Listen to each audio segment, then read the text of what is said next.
There we go. All right, so thank you guys for coming out this afternoon. We are so excited that you guys are here. Wanted to get some information for you. If we haven't met, I'm here, Mayer Cunningham, special education boss. I help families and school-based members navigate and negotiate the 504 IEP.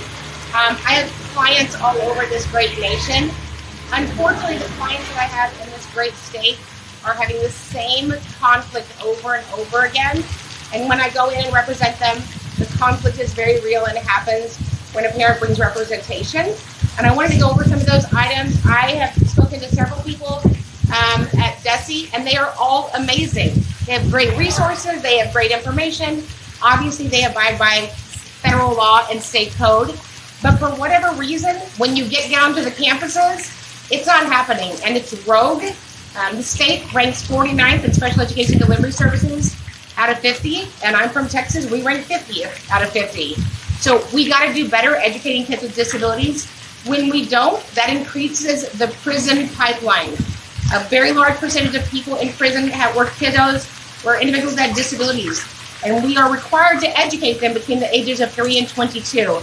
And I just want to go over some of the concerns that our parents have had, my team members, and meetings that I've literally sat inside of. And so one of the greatest things that concerns me about this state is that I'm not able to locate and identify any dyslexia in the form of special education. All dyslexia that's been delivered here in Missouri, for some reason, is only general education. And of course, there's always two pathways to deliver dyslexia, right? General education, and then students that have a higher need and they need that dyslexia instruction delivered by a special education teacher. But it doesn't occur here. I'm going to read you something out of Moats, Reading for Rockets from 1999. It says that reading is the fundamental skill upon which all formal education depends. Research now shows that a child who does not learn the reading basics early is unlikely to learn them at all.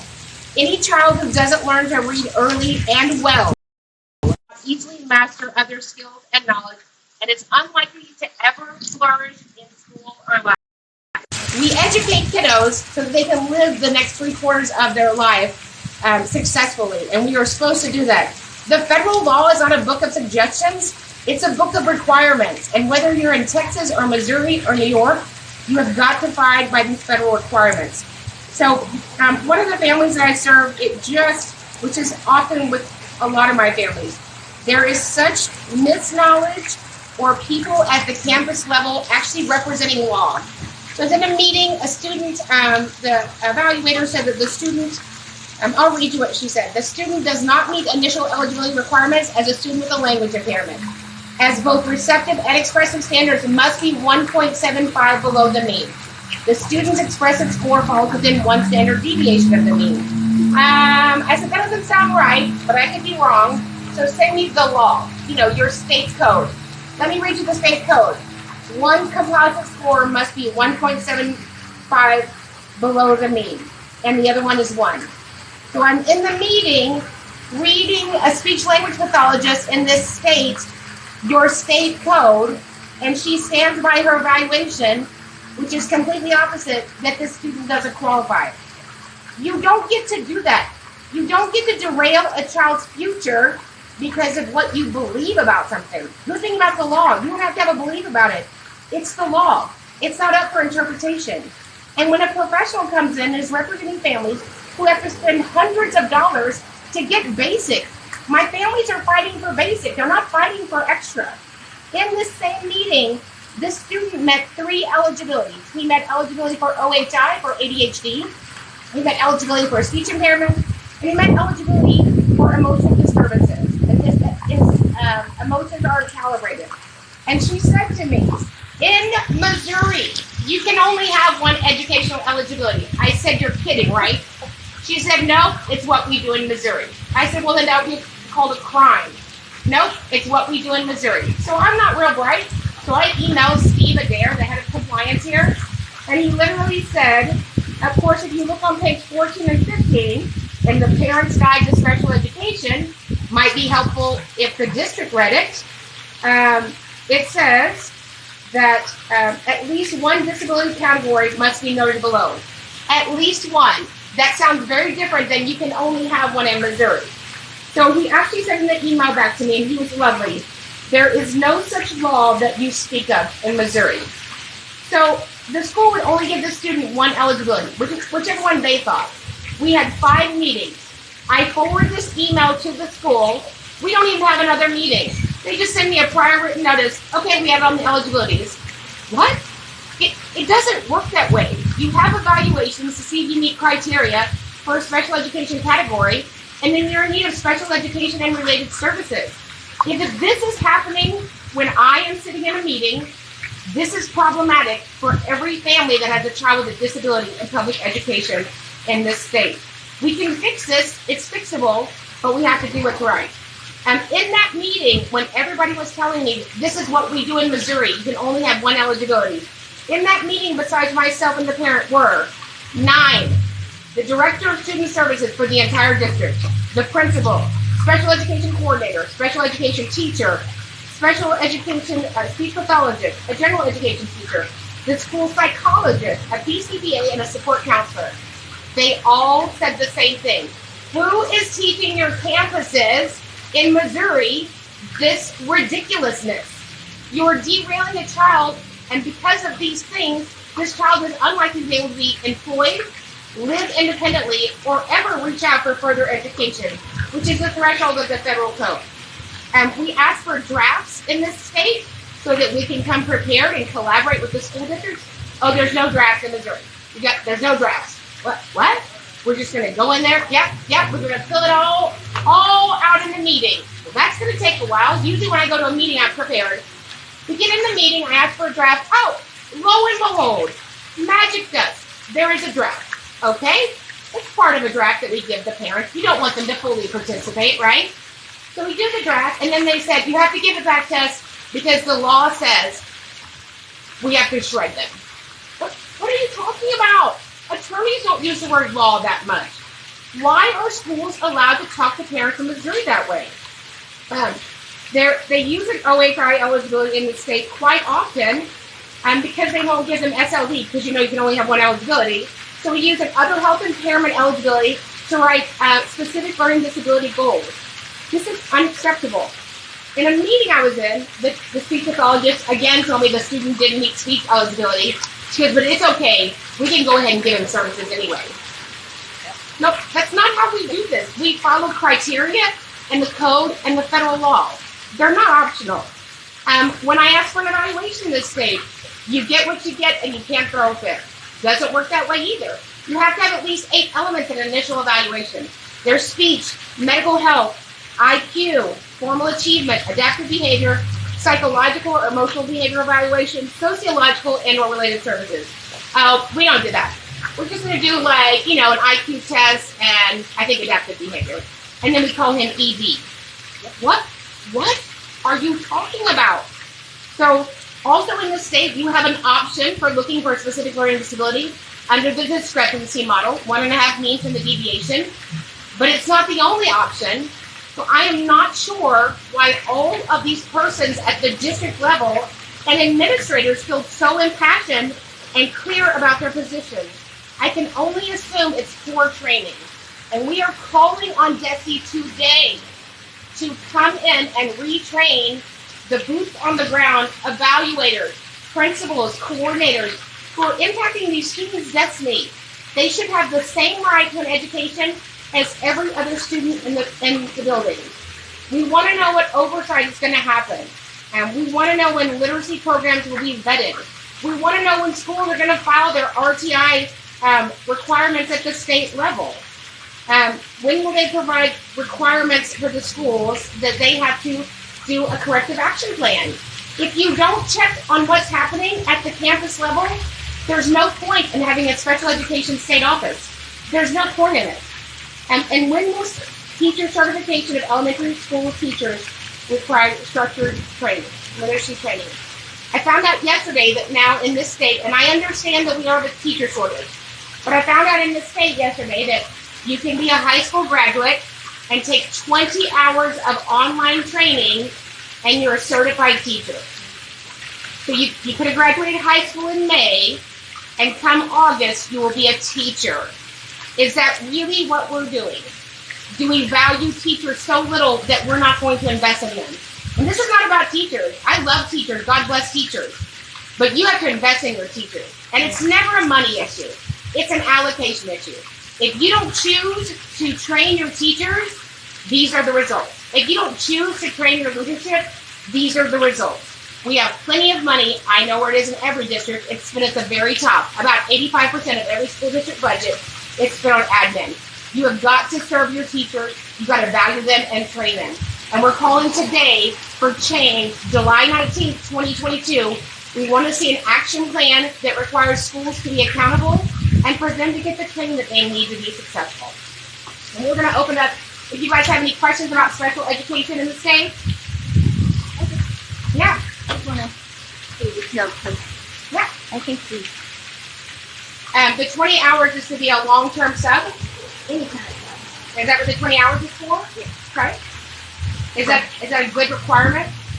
No, it's just a desperate requirement. But at least it's not the main classroom teacher. Right. So IDEA, the federal law, just happens to be 115 pages long. I don't know how long the teaching certificate is. Oh, they don't teach them IDEA stuff. I was a sub. So we have teachers with 20, 30 kids in a room, no in-class support. They have 504s. They have healthcare plans. They're on RTI. And one teacher's supposed to be doing it all. And we pat her on the back and give her a baseball shirt and a hot dog brunch in May. It's unacceptable. There should be nobody that's paid better than teachers in a state in America. It's just completely unacceptable. And we are happy to partner with you in any way that we can. We train nationally, but this has got to turn around. You know it's a problem. I'm not the only one saying it's a problem.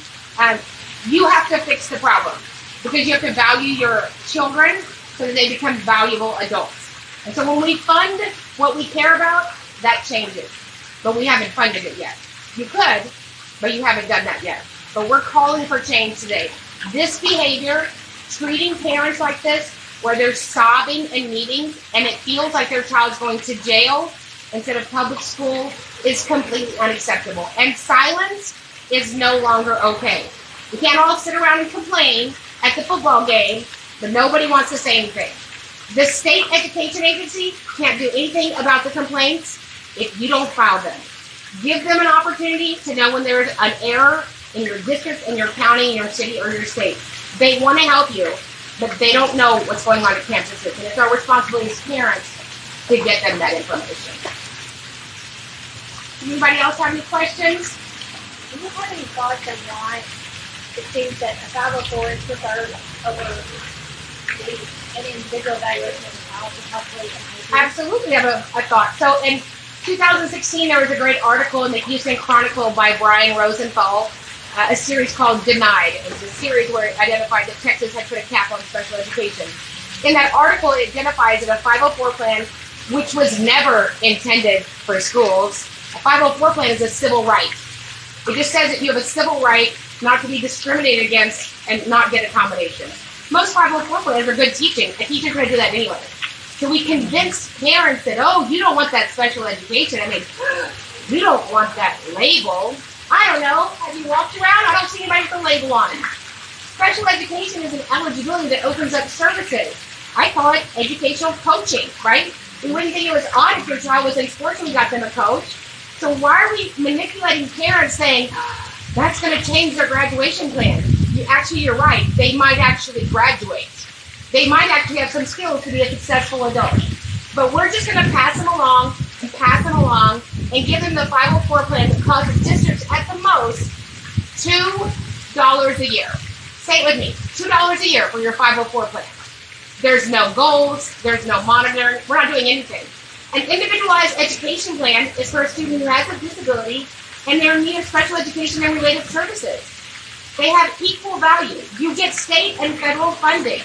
We have to stop whining and do what we're required to do by state and federal law for kids with disabilities. I have one. Yeah. How do you get rid of the discrepancy model?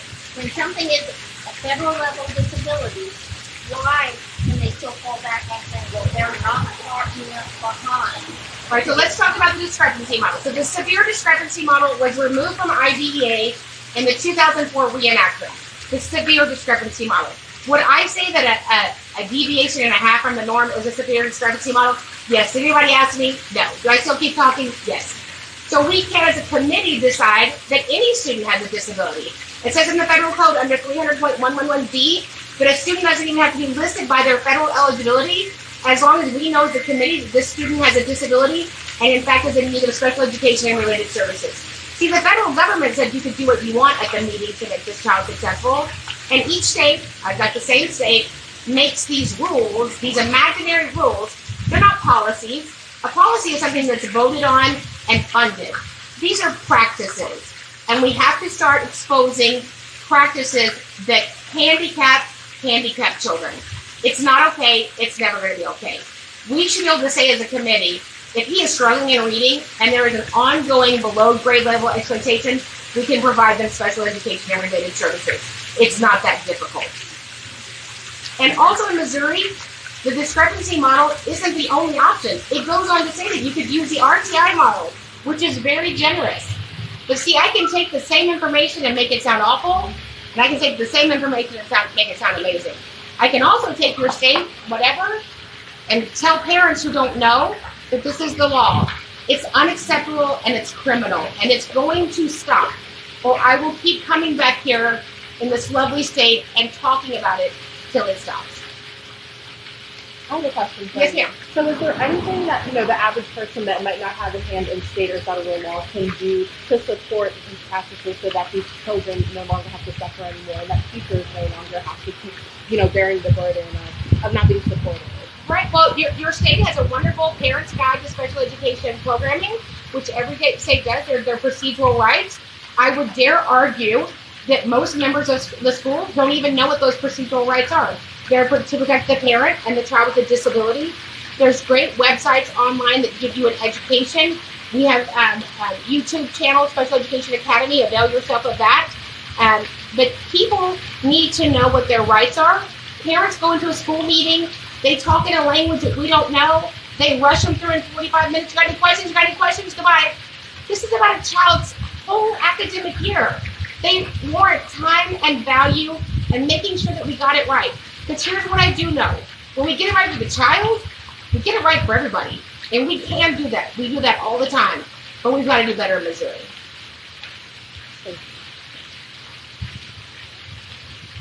I know you have a question, a concern, an input. What have you seen from your kiddos over the years?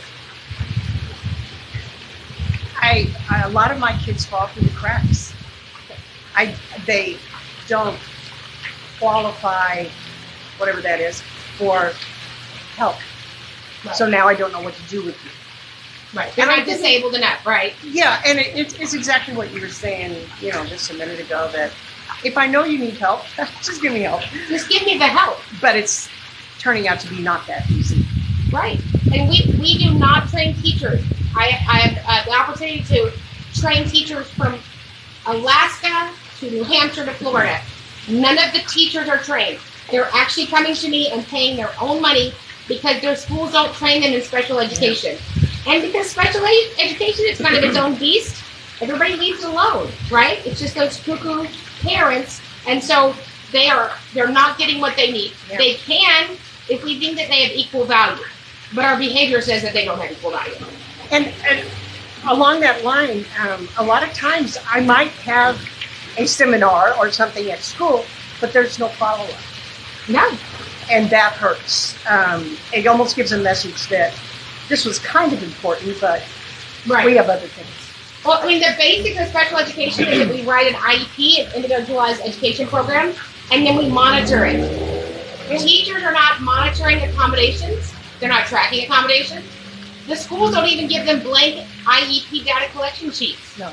So when Andrew F. came out of the U.S. Supreme Court in March of 2017, it said a teacher observation is an opinion that can never be verified. Where is the data? The data shows you what you're doing works or that we need to change something. But teachers aren't even taught to take data. It is not the teacher's fault. It's not the paraprofessional's fault. It's not the related service provider's fault. People at the top need to do their job starting today. So that all kids have equal access to an education in America. It's basic. We've been fighting for 46 years, and sometimes I feel like it's 1975. all over again. We stick kids in classes and we just let them sit in the class. That's not inclusion. That's a classroom within a classroom. You might as well have left them in the room down the hall. Inclusion means two things, that I have access and that I can be with you, that I can work with you, that I can partner with you. But setting a kid in a room and calling that special education because they're around general ed peers, it's tragic. We know better and we have to do better. You speak to the parents have been posting RTI, necessary support evaluation. So that's just a regular line, it's not even a good one. So January 21st, 2011, OSEP, the Office of Special Education Programs, actually put out a letter. They put out guidance letters to say, hello, we got a problem. RTI, response to intervention, is what teachers do. If a parent suspects a disability or a school-based member suspects a disability and we request an evaluation, then we do the evaluation. This, I gotta go ask somebody, we've gotta do this for 9 weeks. That is propaganda at the highest level. So waiting to help a child is going to help them how? If your doctor said your daughter needs insulin at school, and the school said, we don't see it. I mean, we'll wait this semester. But we can always have another meeting. I don't want another meeting. I want you to educate my child with disabilities the same way you educate every other child. We can do that.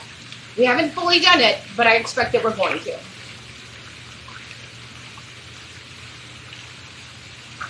Anybody else have any questions? Okay. Love Missouri. So excited to be here. We're here for the AER, the National Blind Conference this week in St. Louis. So we're excited about that. Thank you for having us. Thank you for letting us speak. We will be back to see the amazing progress that you are absolutely going to make in special education.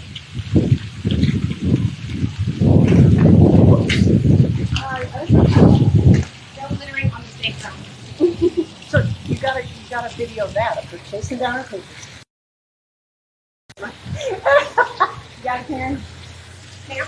Oh, sorry. Could you please, just, for my records, could you just tell me your name, spell it, and your official position, please? Swimwear model.